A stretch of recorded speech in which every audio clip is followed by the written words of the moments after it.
अब मनु महाराज का वंश प्रारंभ हुआ। 3 बेटियां और 2 बेटे,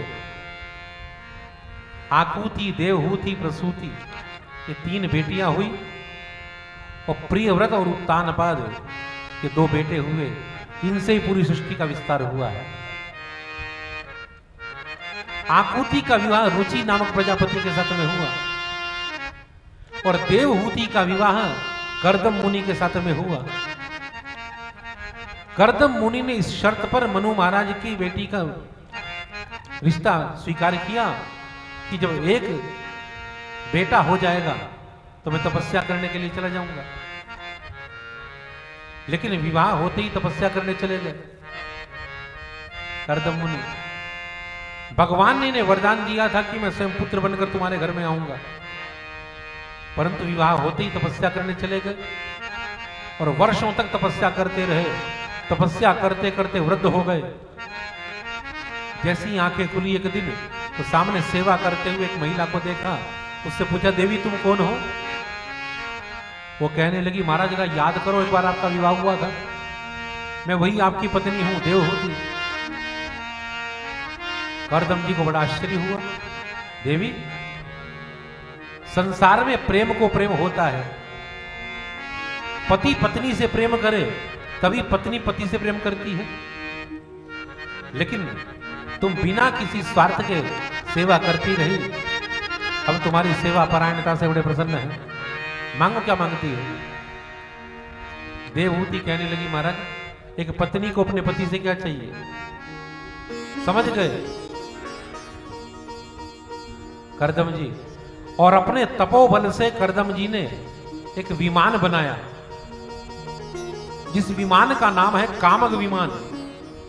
ये कोई छोटा सा विमान नहीं है, अपनी कामना के अनुसार छोटा बड़ा हो जाने वाला विमान।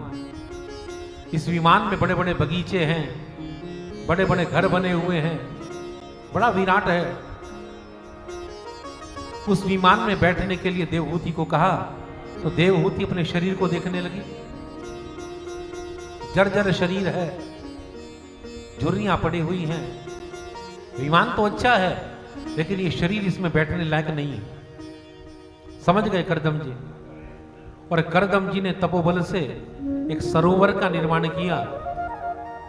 उस सरोवर में स्नान किया कर्दम जी ने देवहूति सहित, और स्नान करके जब निकले तो ऐसा लग रहा है कि मानो अभी अभी इनका विवाह हुआ है।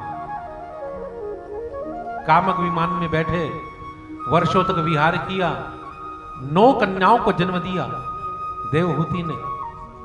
उसके बाद जैसे ही वो चलने लगे तो चरण पकड़ लिए देवहूति ने कि महाराज ये तो कन्याएं हैं,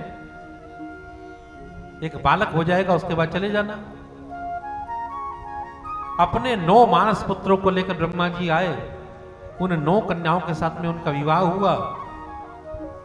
अब कर्दम जी को याद आया, भगवान ने कहा था कि मैं पुत्र बनकर तुम्हारे घर में आऊंगा, तो भगवान जब स्वयं मेरे घर में आ रहे हैं तो मैं तपस्या करने के लिए कहीं और क्यों जाऊं?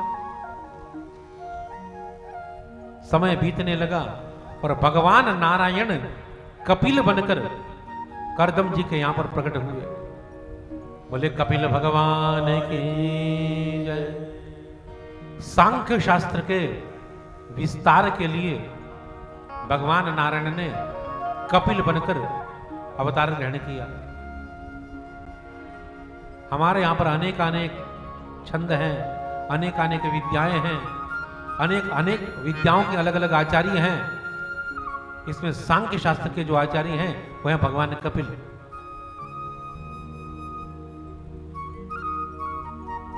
कपि कहते हैं बंदर को और लय कहते हैं काबू करने को।